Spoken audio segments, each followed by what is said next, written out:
Hi everyone, I'm Stan Mallow, the Paranormal Yacker. My guest today is Mike Huberty, founder of American Ghost Walk. He also performs in the weird Wisconsin rock band Sunspot and is the co-host of the See You on the Other Side podcast. Mike Huberty, welcome to Paranormal Yacker. Thanks, Dan. Good to be here. With everything you've accomplished and are accomplishing, I know I would not be amiss if I refer to you as a true modern day Renaissance man, someone who excels in many diverse areas.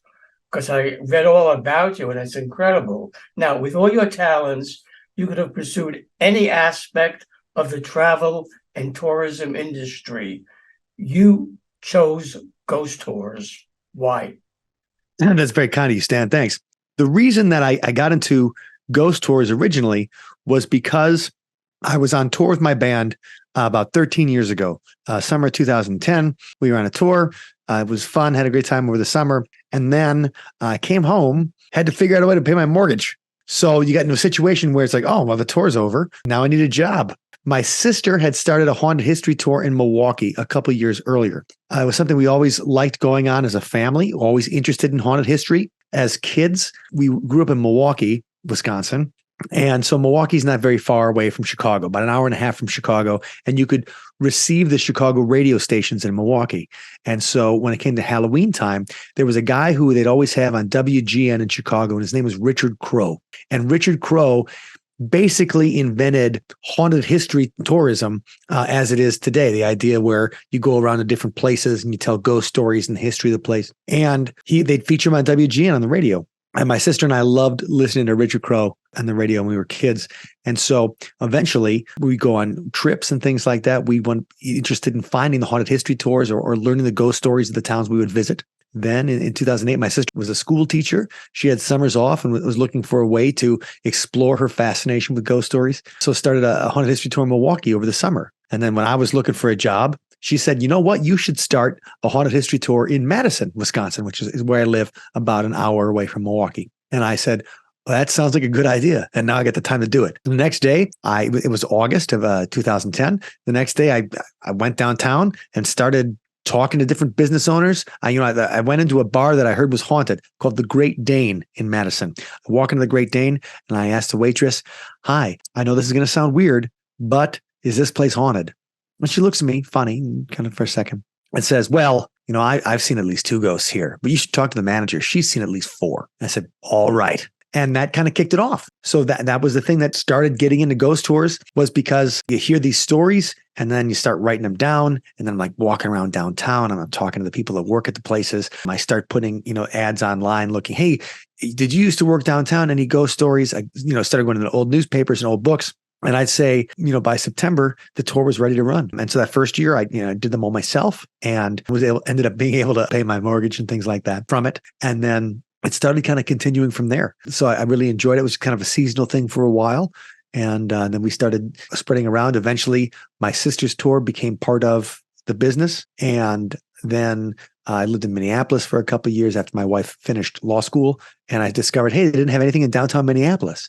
This would be a perfect place to be the next city to try. Then once that kind of fell, I was looking for places that are interesting, maybe have, a lot of tourists, a lot of people coming to visit, but they didn't necessarily have a ghost tour or a haunted history tour that seemed ripe for let's develop something, let's create something. And 13 years later, American Ghost Walks in 25 different cities, 7 states and Puerto Rico. We're having a good time delivering these haunted history experiences to tourists and plenty of locals. Locals come on the tour, and the best thing they say when they say like, hey, I've lived here all my life and I never knew that. So it's a chance to explore my fascination with the paranormal and supernatural and ghost stories, and also my interest in history, and a chance to share that with people in a way that is a fun experience and it makes a few bucks. American Ghost Walks has a presence, as you just mentioned, in 7 U.S. states as well as Puerto Rico.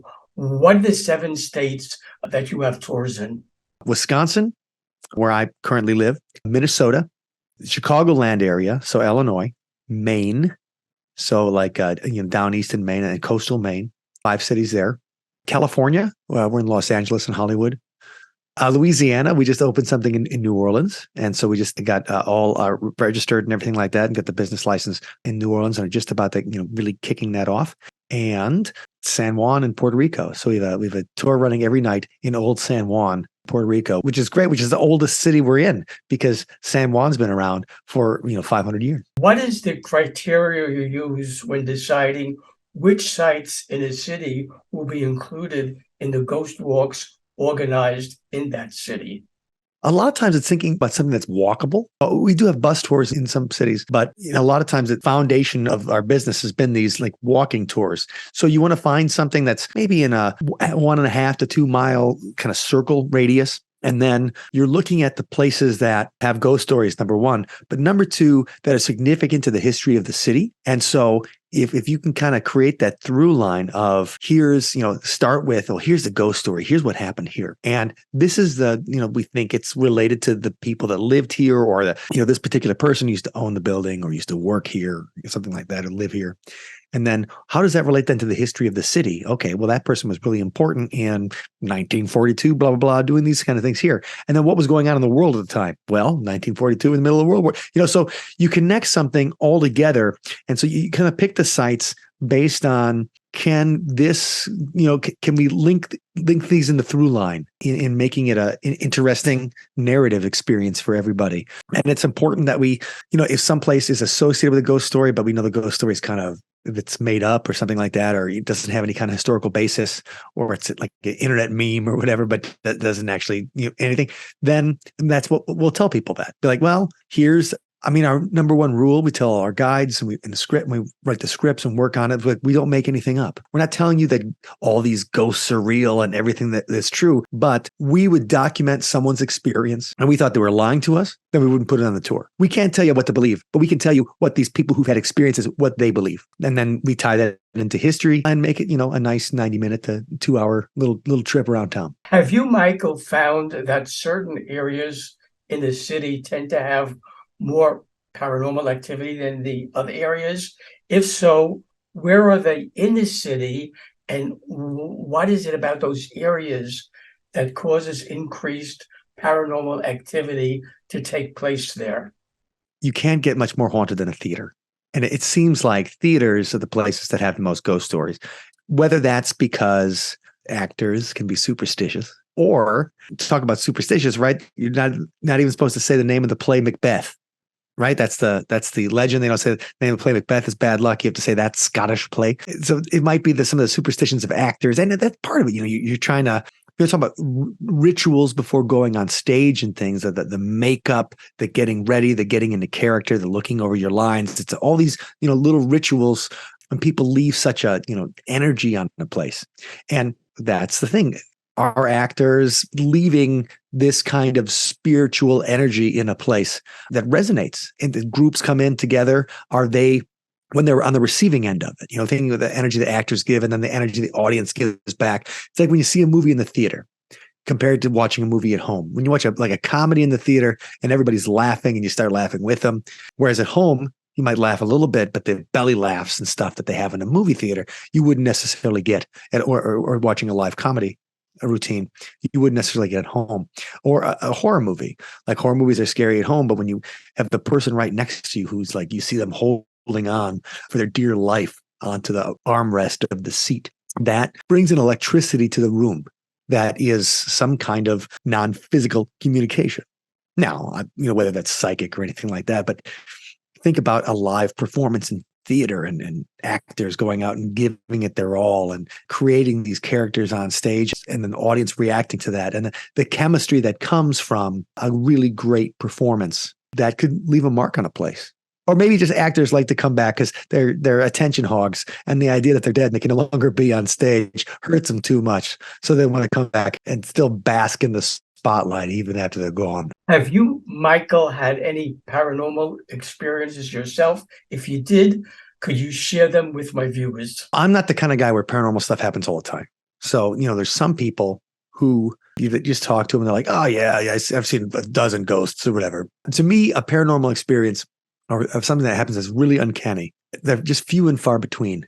And so when something does happen, it almost feels like the air feels different. Or I think of my paranormal experiences as like life is before and then life is after. Like they're things that I find that alter my sense of reality in the way of it makes me think about reality in a different way. And the first time I really had an experience like that was when I was 16. And I was playing a game at a friend's house. We were all hanging out. It was me, two guys, and there were two girls they were seeing. So me, two guys, and a couple of girls. I was like the fifth wheel, just hanging around. The guy that lived there, he said that, there was like a really weird tree that gave off a bad vibe and scary energy, and he wanted us to check it out.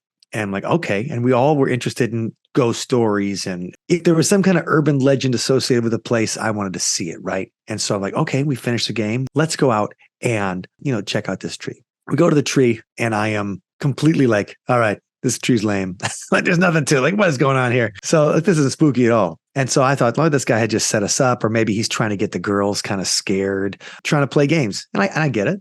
So I'm like, okay. And then we were hiking around this marsh. And this is in southeastern Wisconsin, and this is in July, so it's still pretty hot at night. It's still in the 70s and 80s at night during a hot July Wisconsin summer, and bright moon. I'm not sure if the moon was quite full, but if it wasn't full, it was close enough to where it was a big light in the sky and lit everything underneath. And so we're walking in this rural area, this marsh. And there's a path to it. There's a railroad track that goes by, and otherwise it's pretty remote. We're a quarter mile, half a mile away from the nearest house. We're walking through it, and there's a public area, and I'm walking with the two girls about 20 yards ahead of the guys back behind us. And we get to a point on the path in the marsh where there's a public sign, a sign for about hunting, because it's a place where people go hunting and things. So it has kind of the rules of the area, when guns are allowed or those kind of things for hunting. And I'm looking at this sign, and you can read the whole sign except for the outline of a person standing in front of it. And if it was someone there, if it was an actual person, I would have seen features. I could read the rest of the park sign, but I couldn't see any features. It was like looking at something that didn't reflect light. This is early 90s. So this is 1993. And this is before shadow people were a thing. So I didn't have the presence of mind to be like, I'm seeing a shadow person. Wow. It was more like, wow, what is that? The girls next to me, I'm thinking that I'm having, is that a weird shadow? Or, is there a shadow from a tree coming down? What's going on? I'm looking all around, trying to figure out if there's a trick of the light. And the girls next to me start crying, like weeping. And I'm like, whoa, okay. So they're having they're sensitive to something that they're feeling looking at this shadow. I'm like, you guys see that? And they're like, yes, I see that. So everybody sees this together. So it's not a trick of the light. It's not my eyes just screwing around with me. We're all seeing something. And it has enough effect on them that it is giving them a sense of dread and terror. And maybe I'm too dumb or, I'm too insensitive to get it, because I was just like, huh? All right. Well, this is a pretty weird shadow.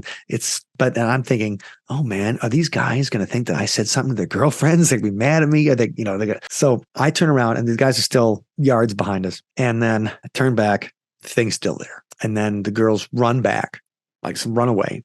And then I turn and look and see where they're going. Obviously back to boyfriends, I'm not going to protect them.